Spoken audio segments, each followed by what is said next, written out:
তো এই যে এই কাজটা হচ্ছে মোস্ট ইম্পর্টেন্ট। এইখানে ব্লেন্ডটা যত সুন্দরভাবে করতে পারবেন ফুলটা তত বেশি সুন্দর লাগবে দেখতে। তো আমি এই কাজটা অনেক সময় নিয়ে করছি।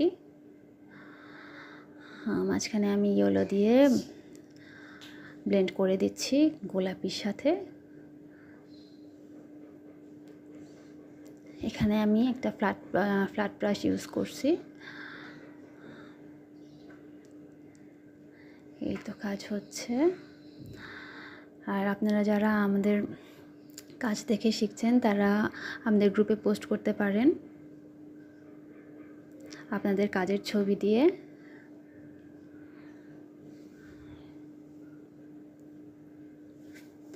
আর হ্যাঁ, আমাদের কাজ কপি করার পারমিশন আমরা কিন্তু দেই না।